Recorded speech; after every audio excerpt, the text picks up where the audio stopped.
y es una buena oportunidad para escuchar, para pensar en voz alta sobre las Pascuas. De eso se trata nuestro envío de hoy.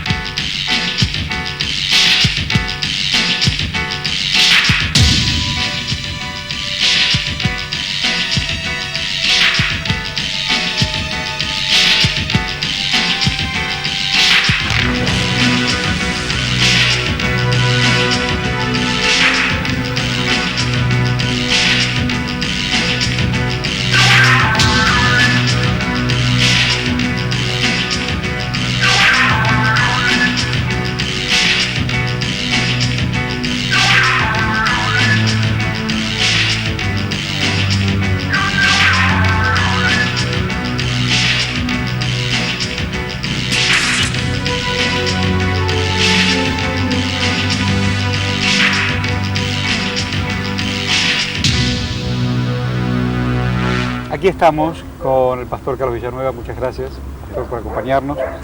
Son días muy particulares, son días donde mucha gente se hace muchas preguntas.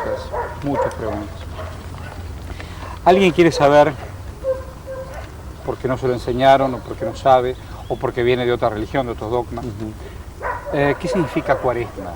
¿Por qué y para qué? A ver. La Cuaresma es un periodo que surgió en el seno de la Iglesia Católica, de hecho no está en las Sagradas Escrituras, y que tiene que ver con los 40 días antes o 40 días previo a la crucifixión y resurrección de Jesucristo. Es un periodo en el cual había toda una serie de pasos que iban increyendo hacia el punto de la resurrección y que significaba de alguna manera el limitarse en algunas de las cosas que a la persona le gustaba. De hecho, en las Sagradas Escrituras hay alguna referencia a ayunos de las comidas deliciosas. Entonces, la Cuaresma implicaba eso, es decir, qué era lo que a mí me gustaba, qué es lo que yo podía sacrificar, recordando el sacrificio de Cristo, ¿verdad? Y allí está el sentido. A veces uno se pregunta, ¿por qué gran parte de la religión o de las religiones el sacrificio es un lugar común? En la enseñanza de las Sagradas Escrituras el sacrificio ocupa un lugar bastante importante, muy importante. ¿Por qué?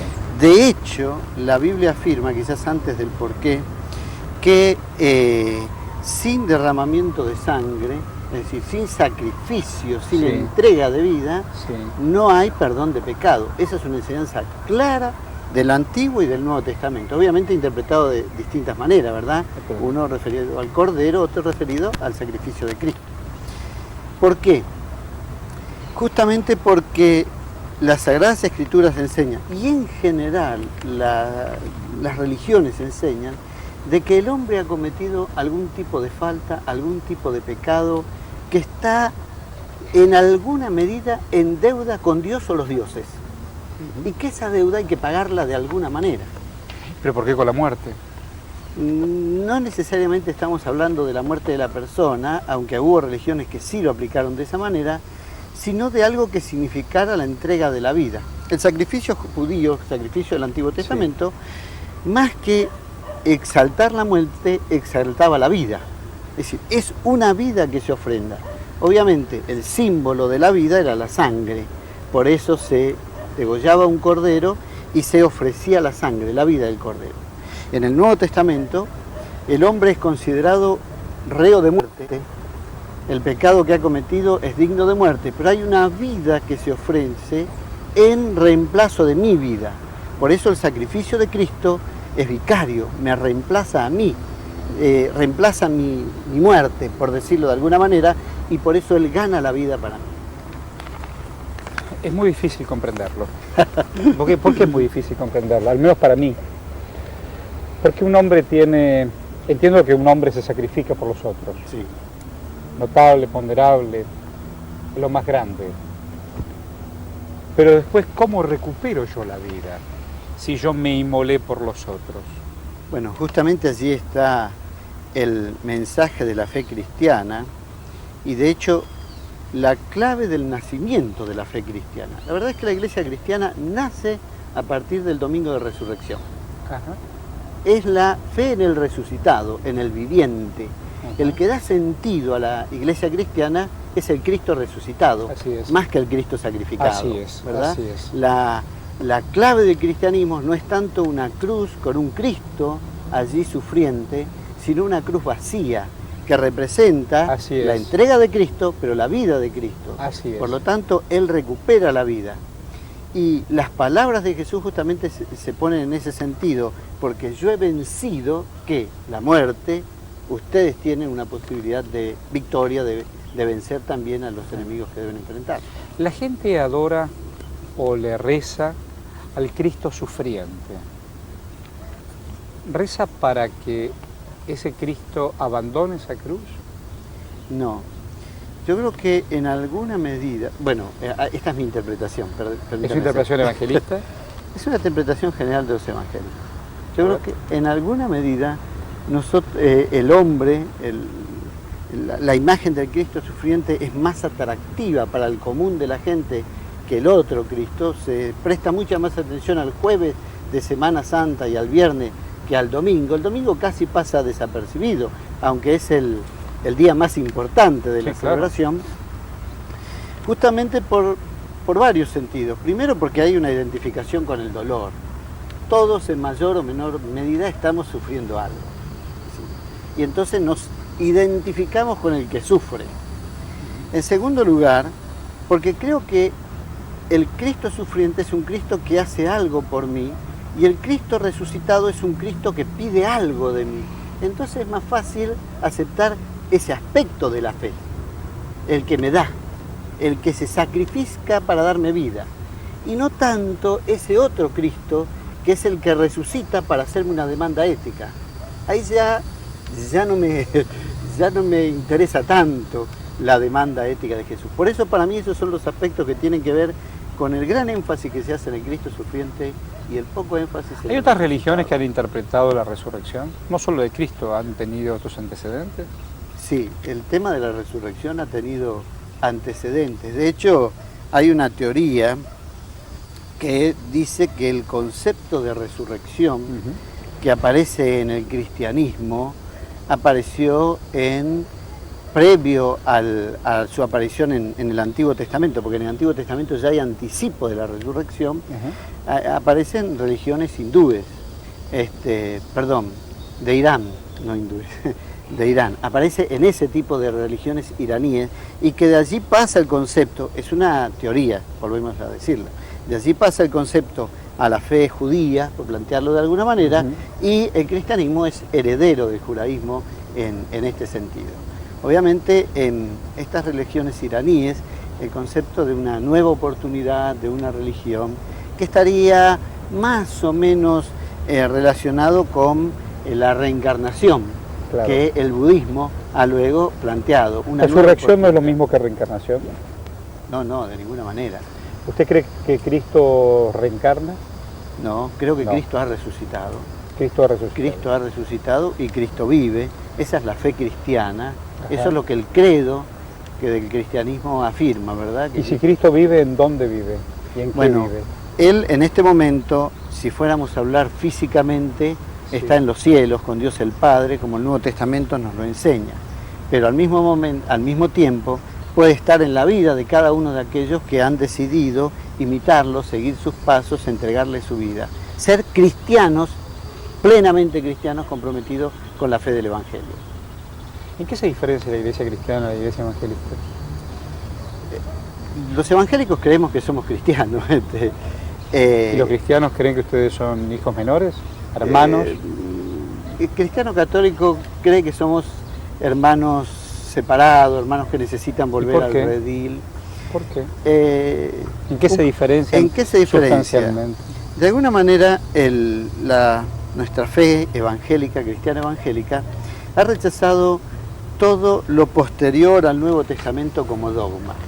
Ajá. Es decir, nosotros creemos que la Biblia es palabra de Dios y allí está lo que necesitamos nosotros para nuestra después de la Biblia que vino educación. Lo que pasa es que después de la Biblia el cristianismo fue elaborando todo un cuerpo de doctrina. Ajá. establecido por los pontífices, por los distintos concilios, todo un dogma que vino a ayudar a interpretar la Biblia y a dar direccionamiento a la comprensión de la Biblia. Nosotros no aceptamos eso. No. Nosotros seguimos afirmando que la Biblia es palabra de Dios y que cada persona tiene el derecho y el deber de leerla e interpretarla libremente, sin ningún tipo de... ¿Qué significa para usted Roma, por ejemplo, Vaticano? A eso me refiero, y el Papa.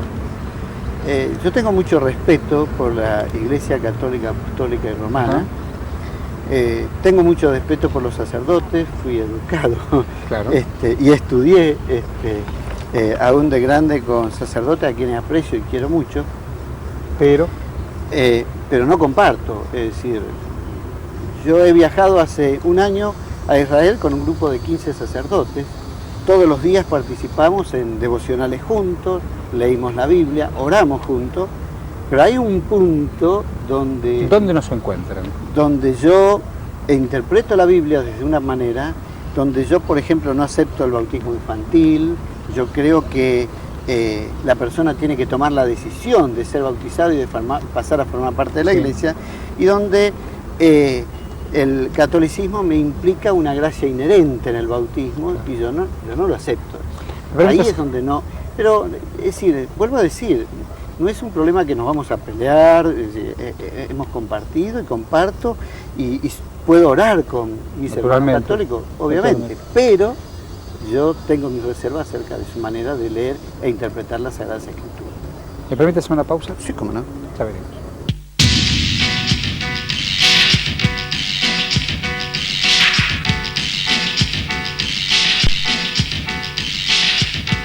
Aquí estamos con el pastor Villanueva. ¿Por qué hay tantas lecturas y tantas interpretaciones sobre la muerte de Cristo? Es decir, ¿quién mató a Cristo? Bueno, todo depende desde la posición o de lo que quiera probar muchas veces el que lo lee. Usted sabe que en interpretación hay dos conceptos. Uno que se llama, a través de las palabras griegas, exégesis, que significa sacar algo del texto, y otro concepto que se llama eisegesis, es poner algo en el texto. ¿Cómo se hace la eisegesis? Bueno, se hace cuando yo busco lo que quiero o lo que a mí me interesa probar. Uno podría decir que a Cristo lo mataron los judíos, también podría decir que lo mató el Imperio Romano, o podría decir que de alguna manera lo matamos todos. El hecho de la muerte de Cristo, al margen de quién fue el que selló esa muerte o el que incentivó para que esa muerte sea sellada, es algo que, de acuerdo a la enseñanza de las Sagradas Escrituras, nos involucra a todos, porque la muerte de Cristo es abarcativa, fue por todos aquellos que están dispuestos a aceptar su sacrificio y a aceptar la demanda de vida que Él nos hace a partir de la resurrección. ¿Se puede hacer un análisis histórico, político de la muerte de Cristo? Se puede hacer un análisis histórico, se puede ¿Ahí no hacer está el resultado? Un análisis social de la muerte de Cristo. Se podría decir que Jesús representaba en alguna manera un revolucionario contra el poder o el imperialismo de su tiempo, que traía un mensaje que era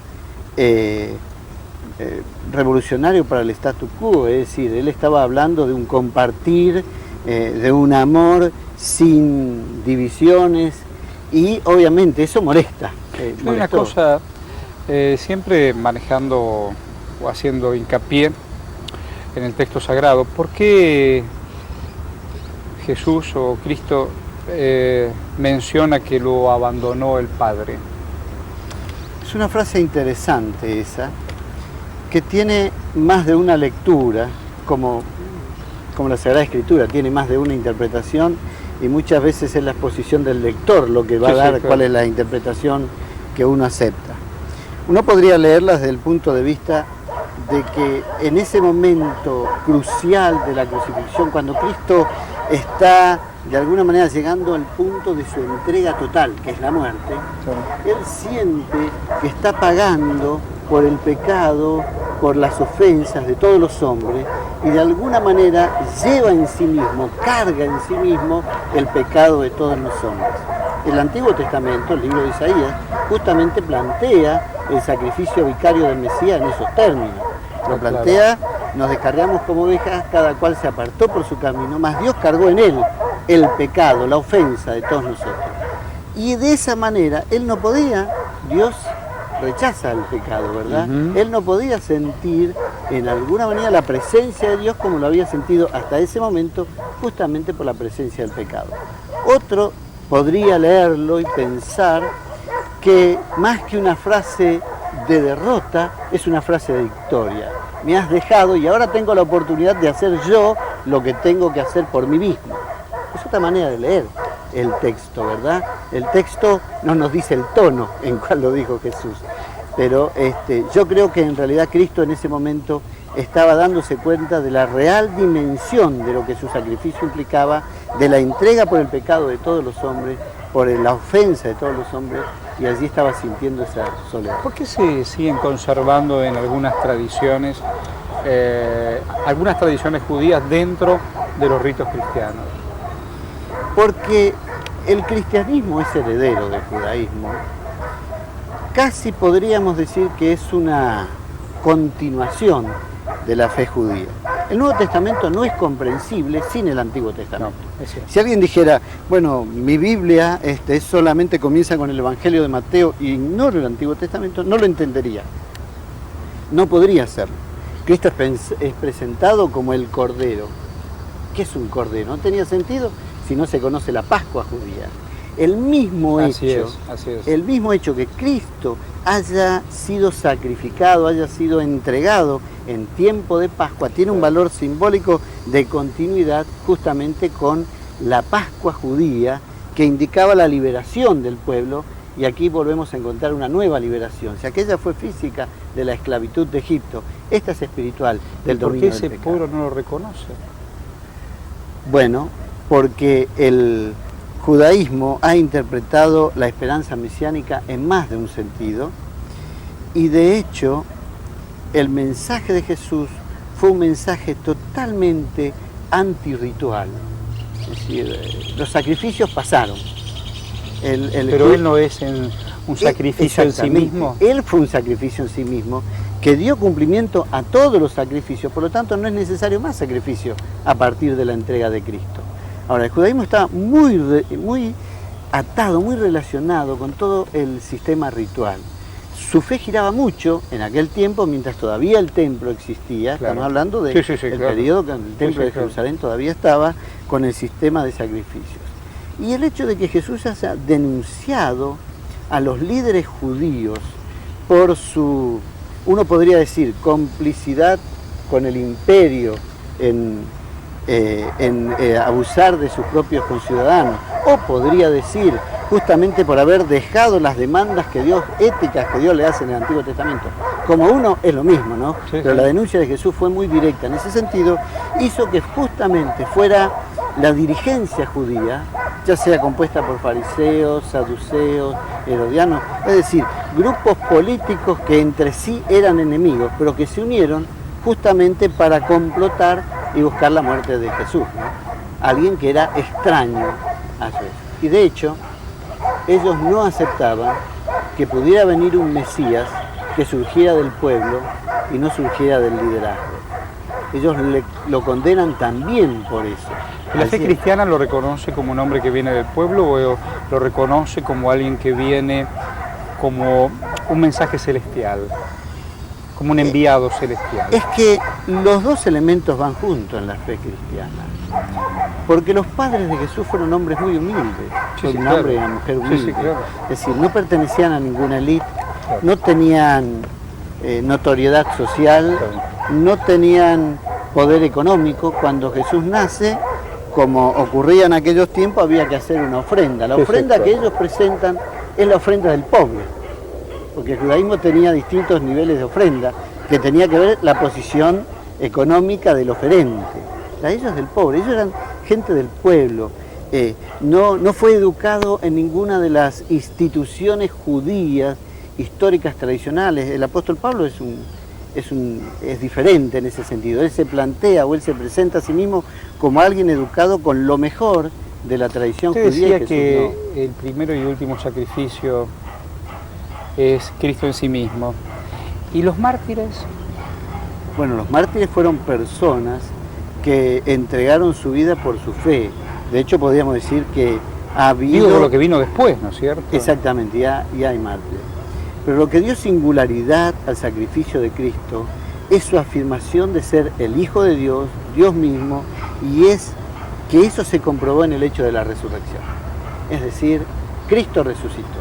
Hay tumbas de los mártires, donde aún por la Edad Media se vendían hasta los huesos de los mártires, en ese aspecto tan oscuro, en ese periodo tan oscuro del cristianismo, ¿verdad? Hay tumbas de los mártires, lugares donde uno puede decir, bueno, aquí está enterrado, aunque ya no queda nada de él, pero aquí está enterrado, mientras que la afirmación de la fe cristiana es que la tumba está vacía, no hay cuerpo, Cristo resucitó, está vivo. Por eso su entrega es diferente a la cualquiera anterior y es diferente a la cualquiera posterior a él. Él no volvió a morir. Lázaro resucitó. El mensaje del Nuevo Testamento nos cuenta que Lázaro, el hijo de la viuda de Naín, fueron personas que resucitaron, pero volvieron a morir. Volvieron a morir. Volvieron a morir. El hecho es que Cristo murió y fue elevado a los cielos y hoy está a la diestra del Padre. ¿El hombre de todos los días puede llegar a resucitar? De hecho, la esperanza cristiana es la resurrección. La esperanza cristiana es que cuando en algún momento de la historia Dios quiebre la historia y haga su intervención final, ¿Qué significa eso? digamos lo que llamamos comúnmente el fin del mundo, el momento en que ya no haya más historia como la conocemos porque Dios intervenga, la esperanza cristiana dice que en ese momento nuestra esperanza es que los muertos resucitarán. Uno para vida, para ¿Todos los muertos? bendición, todos los muertos. Otro ¿Los buenos para y los malos? Los buenos y los malos. Por eso digo, uno para vida y bendición, otro para castigo y sufrimiento. Aquellos que van a recibir su recompensa positiva y aquellos que van a recibir su recompensa ¿Y no era que la negativa. recompensa para algunos estaba en el cielo? Bueno, sí, por supuesto. Entonces, Pero nuestra esperanza plantea que justamente viene con la resurrección, es decir, el final de la historia traerá cielos nuevos y tierra nueva. Y allí con la resurrección... es decir, eso dará significa comienzo el después del final. el después del final. Es decir, que se avecina un final. Se avecina un final. ¿Qué significa ese final? Ese final significa un tiempo donde el mundo, la sociedad, como nosotros la conocemos hoy, ya no existirá más. Los reinos, los poderes, los liderazgos, los patrones de vida de esta sociedad, Se que terminó. todos nosotros sabemos que causan dolor, por más que intentan Injusticia. originalmente ayudar. La injusticia, aún en los sistemas que trataron de ser justos inicialmente, luego se corrompieron y comenzaron a ser injustos, habrán de cesar. Y habrá un nuevo reino, el reino de Dios, con Dios justamente como el juez soberano, dando una nueva etapa al mundo. Muchas gracias por su cordialidad y su mensaje, favor. claro. Ya venimos. Carlomagno contra Al-Ándalus y su retirada con la derrota a manos de los vascos y musulmanes, los poetas populares franceses inmortalizaron en el fantástico poema La canción de Roldán una memorable epopeya medieval. Idealizaron a Roldán y a su fiel espada, Durenda, para glosar un glorioso y terrible martirio militar. Desde entonces Roldán simboliza al héroe colosal, desprendido, viril y sentimental.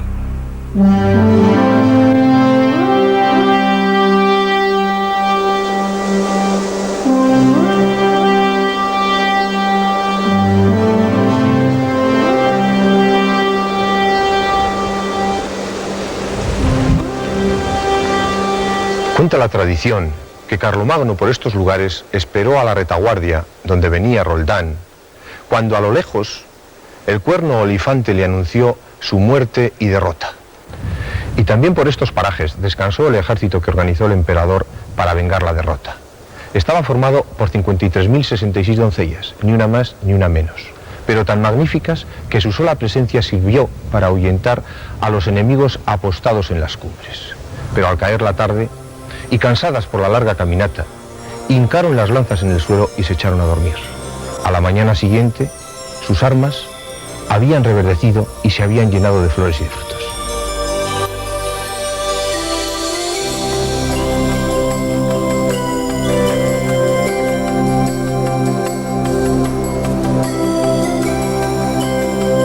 Un puente es mucho más que una construcción de piedra y argamasa.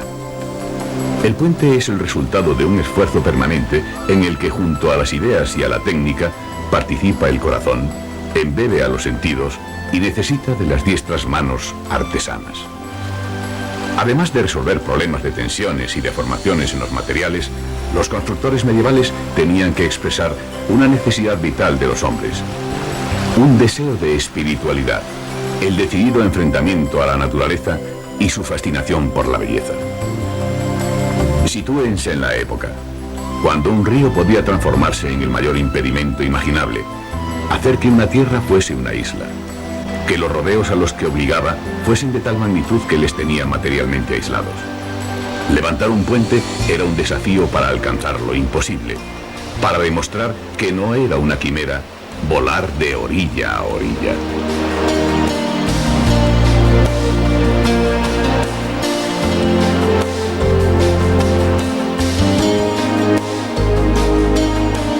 La calidad de la construcción de los puentes en la Edad Media es mucho peor que la de los romanos. El constructor medieval emplea mucho cascote con una envoltura de piedra de sillería para hacer frente a la corriente fluvial, haciendo grandes pilares perforados a media altura por arcos de descarga. Además se encuentran con una mano de obra más cara al no poder utilizar el trabajo de esclavos, y materiales más costosos para lo que habrían tenido que suplirlo con una nueva tecnología que no tuvieron. Debido a la fuerza de las corrientes, a las riadas, a las variaciones de los trayectos y a las situaciones bélicas, quedan pocos puentes medievales que no hayan sido remodelados, sobre todo en los siglos XVI y XIX. Además, su durabilidad sin reparaciones es escasa, normalmente no más de 50 años. Los pilares los cimentan en los emplazamientos naturales más resistentes como peñascos y rocas del cauce, lo que motiva a veces una falta de simetría y giros extraños en los tableros. Al utilizar materiales tan pobres, han de hacer muy anchas y espesas las pilas, alcanzando a veces su grosor los 2/3 del vano. Así, el paso del agua es solamente 1/3 mayor que el pilar que sustenta al puente, lo que frena la corriente del agua del río. Confiaron todo a la enorme cantidad de masa. Tampoco hacen ningún estudio de hidrodinámica para conocer el efecto de la corriente del río sobre el puente, por lo que tardaron en colocar espolones tras los pilares y evitar que los torbellinos que formaba el río al rodearlos desmoronasen su parte posterior. Los puentes romanos podían soportar este efecto gracias a la perfección con que labraban sus sillares de piedra y a la calidad de sus cementos. En el medievo se empleó mortero de cal ordinario, ya que el secreto del cemento natural desapareció con la caída de Roma. La piedra central del arco o clave es la llave de la capacidad de resistencia de la bóveda y por tanto de todo el puente. Pero como ésta solo puede actuar una vez terminado en su totalidad, de aquí la importancia de las cimbras o andamiajes de madera para soportar todas las presiones y masas hasta completar la bóveda y colocar la clave.